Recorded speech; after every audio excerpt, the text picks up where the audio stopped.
présence de Pape Djibril Fall, quoi qu'on puisse dire, mun nañu ko saluer aussi. xam nga l'opposition qui a boycotté. Oui. Il faut la boycotter. ñu boycott opposition boobu noonu. Ouais. waaw. man je ne ferai pas de ceux qui ont boycotté. Oui. bay bind ay textes yoo xam ne dañuy tontu ces textes là devaient être boycottés par la presse. texte yi ñu bind. parce que gis nañu après ñoom seen réaction yu bëri. non je dis dañu waroon dañ leen war a boycotter. oui. parce que ñoom boycott ñoom seen bopp la ñu boycotté.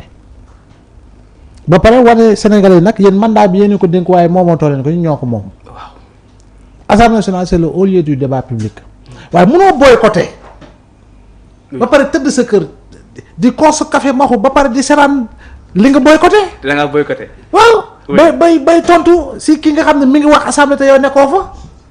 c'est problématique. c'est problématique bien sûr. n'est-ce pas. oui. donc man sens boobu lay waxee man tey su ma yoree sama quotidien sama site. loolu du ma reprendre sa texte boobu. parce que da nga boycotté. munoo boycotté ba pare du tontu. ñaareelu mbir bi constat il faut ngeen si bàyyi xel tamit yow dañ naan la séance est levée automatiquement nga jot communiqué. waaw. donc c'est prémédité. waay yàggul de. non bu séance bi jeexee ak bu ñu am de seen communiqué yi. xanaa di nga teg saraan ba mu jeex nga jël temps analyser lépp. ba pare bind sa communiqué. mais yow préparer nga texte bi mooy jàpp nga ni après lu muntu wax je vais mettre négatif. waaw. loolu tam c'est prémédité. oui. yaa ngi dégg donte leen ku suñu doon am na droit am si perception moo tax il faut saluer la présence de Pape Djibril Fall et de Tafsir Thioye. Tafsir Thioye moom tel na ko wax. et pourtant wax na ko. waaw non tel na ko wax. oui. voilà ñiy dem nag laaj nañu tontu nañ leen. comme on dit le temps et le ton de la communication. oui. mais attends-toi à recevoir le même ton et le même temps de la communication. ah oui. en termes de réponse. oui. aussi simple. alors réforme yi nga xam ne ni le premier ministre Ousmane Sonko daal nekk annoncé fu ma bëgg a ñuy accentuer moom mooy lu jëm si wàllum les dérives ñuy noté dans l' espace médiatique moom nee na tolérance zéro. yow tu te sens concerné. man non non. ah déedéet. Mamadou toi tu te sens concerné. Mahou il se sent concerné. non. kon boog jeex na. oui. c'est-à-dire que boo ŋaññee wax ji rek c'est que yow tu as quelque chose à te reprocher. effectivement. police bu toogee ne tolérance zéro.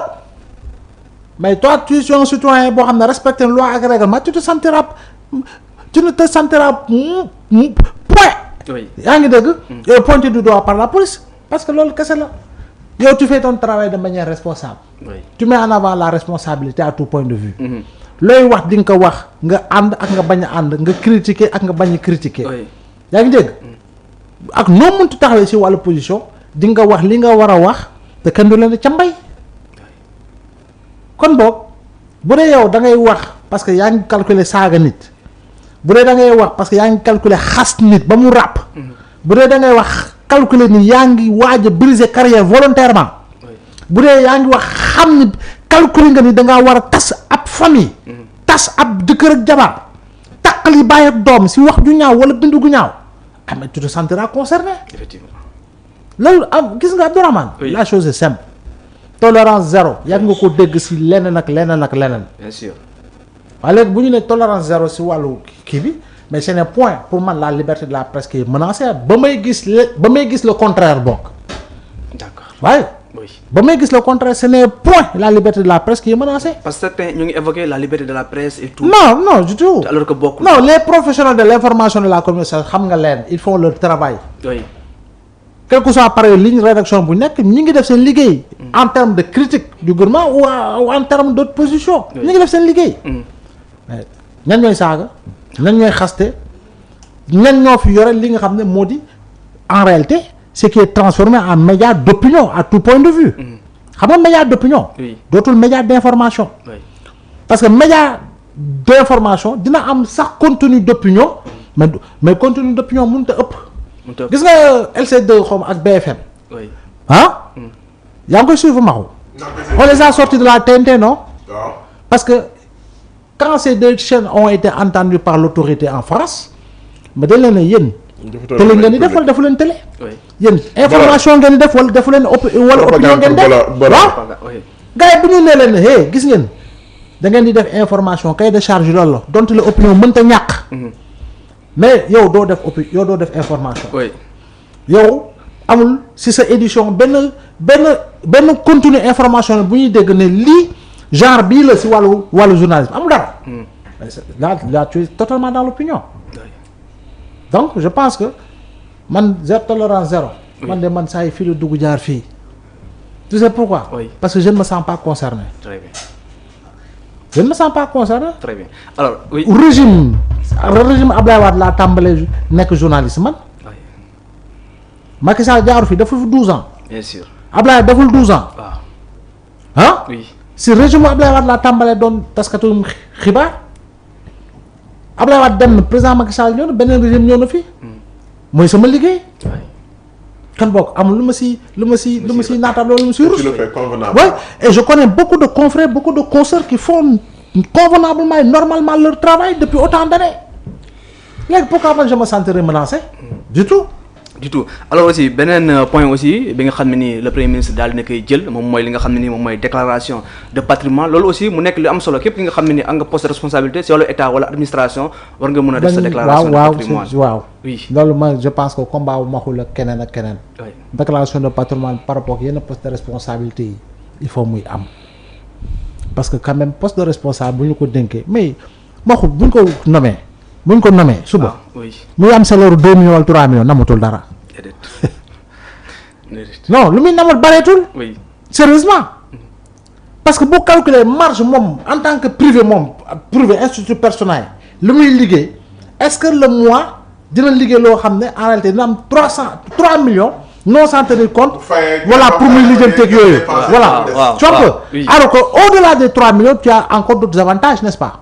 am nga ay indemnité fii am nga lii wala lële kon boog Abdourahmane loolu defe naa ne jël avantage jël inconvénient. waaw voilà donc loolu nag war nga si mën a tracer pour véritablement am loolu doy parce que il y a des millions de Sénégalais qui travaillent qui n'ont pas 700 000 par mois à démarrer à 50 000 bay jëm kii am 700 000 francs te gis nga leen ils mènent une vie paisible waaw léegi nag bu fekkee ne yow da nga dugg nag si guutaw koo xam ne maara de musiba boo romee ñu le directeur PDG comme ni ko gars yi di defee yore téléphone bi di la kii nga xoggaliku commencé dóor du toj kees yi yaa ngi dégg di def une vie de pacha ngay dem Paris di yóbbu say gars ngeen di bëggee yaa ngi dégg militants yi di la dar sa kër di fees maxu tu es obligé d'aller chercher des fonds bien sûr te loolu boo moytu suñu dënk ngay tibb pour mën a maintenir base boobu c'est vrai de. voilà donc loolu tamit ku si dugg nag day suba yaa siy des. parce que xoolal gis nga bu ñu follee gis nga yow laaj leen ñu bari seen kër ni mu doon feesee bu ñu leen follee kër ga saa waay dañuy toog dañuy jékki saa yi génn si buntu kër bi sonné. am na benn. naka dégg naa gis naa benn waay daal benn waay. oui. boo xamante ni daal waa ji autorité bu amoon doole la ci. ça fait comment on l'appelle les ponts de l'ancien régime. ku amoon doole si. oui. benn waay boo xam ne xaritam la nee na daf ko woo ne ko laaj affaire yooyu mu ne ko saa yi gis nañ maa woo de. mu ne ma grand. mu ne ko saa yi est-ce que xam nga ne man mu ne ma gars yi ñu gën a bëri laa la wax ñun ba ñu wàccee laa leen gën a dégg. sama téléphone damay toog ba suñu yàgg sama ne ñii dama maa changé numéro. wala ñoom ñoo amatul sama numéro. ndax tellement que xam nañ ne li ma leen mënal bëritul. bien sûr mais moo tax nag àdduna loolu da la war a yar ku nekk. soo yoree nguur nga xam ne nguur day jeex. man je le dis chaque jour gis nga jour ba ñuy y a une citation boo xam ne jour ba ñuy bi ñuy xeex ak Abdoulaye Wade ñuy sànni lacrymogène bi ci zawiya Seydi El Hadji Malick bi.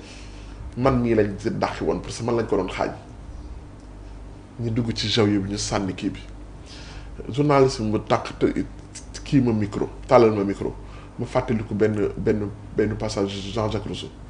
mu ne le plus fort n'est jamais assez fort pour être toujours le maître s'il ne transforme sa force en droit et l'obéissance en devoir qu'est-ce que ça veut dire gis nga tey jii lu ngay dégg ñu naan Macky dafa bëri doole Macky dafa bëri doole gis nga Macky dooleem tollul fii bu Diomaye bépp pouvoir boo xamante ni gis nga nit ñi li ñuy wax ni ay waxi dof la rek Diomaye bépp doole ju Macky amoon moo ngi ci loxoy Diomaye parce que adduna moo demee noonu pouvoir moo demee noonu mën na koo bañ a exécuter def comme Macky ni mu ko doon def mais lépp lu Macky mënoon Diomaye mën na ko am na pouvoir bi lépp lu mu mënoon laa wax Diomaye mën na ko Macky Diomaye mën na ko mën na koo bañ a def comme Macky ni mu ko doon defee mais mën na ko te gis nga nag boo xamee loolu nga xam ne nguur day changer tey yow la suba yàlla da koy jël jox ko keneen moo tax boo ko amee defal ci dëgg jubal jubbanti. am solo parce que xam nga lu tax. oui ëllëg koo ci jaay doole bu subaa mën na la ko jaay doole.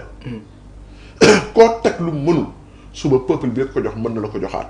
mën na ko jox mu teg la loo xam ne antanoo ko léegi nag lenn rek moo la mën a muccal. oui mooy muccal moo lay muccal ñi nga àndal looy def rek def ko te yoon tax teg ko ci yoon. yoon rek moo la mën a moo la mën a protéger pour ëllëg. parce que bu ñu teggee yoon mais c'est le code de la route jungle. ku nekk ku mën sa morom mën nga koo dóor kon loolu il faut que. bien sûr ñi yore pouvoir. xam ne doole ji moomuñu ko. dañ leen ko jox te ëllëg da koy joxaat keneen te day dem lu am solo la professeur fu ñu bëgg ñu évoquer wala fu mu bëgg ñu wax ko moom mooy emprunt obligatoire bi nga xam ne nii gis nañu état bi mu nekk un franc succès parce que tamit lu ñu bëggoon am nañ sax presque li nga xam ne nii jege na le double loolu aussi muy prouver rapport de confiance bi nga xam ne ni am na entre l'état et la population. oui emprunt soo ko bëggee yaatal da nga ne emprunt obligatoire yàgg naa am. oui te dafay wéy di am. oui te du guulet mu am mais. bii da nga koy situer ci contexte bi mu amee. waaw parce que note de souveraineté wu Sénégal dafa daanu. Moody's gis nga daf ñoo dégrader suñu note. bien sûr sur le marché international lépp looy jënd taux d'intérêt yi bu nekkoon 8% nga doon jëndee yokkoon na ba dem 11% wala 12%. situation économique bi difficile situation financière bi difficile encours de la dette bi dem ba presque 100% du PIB. oui. déficit bi dépassé de loin li nga xam ni mooy marge UEMOA dem ba atteindre li nga xam moo di la barre de 12% en termes de déficit mais léegi nag si condition yooyu yëpp ak situation yëpp ngay dund ñu naan FMI dina dugal du dugal reporté na conseil d'administration mi nga xaar nga woote 150 milliards ñu jox la 405 milliards. waaw foofu la mbir mi inédiwee dégg nga foofu dégg nga sama ndaw la. foofu la mbir mi inédiwee. contexte bi. voilà contexte bi moo tax ñu ne c'est inédit. oui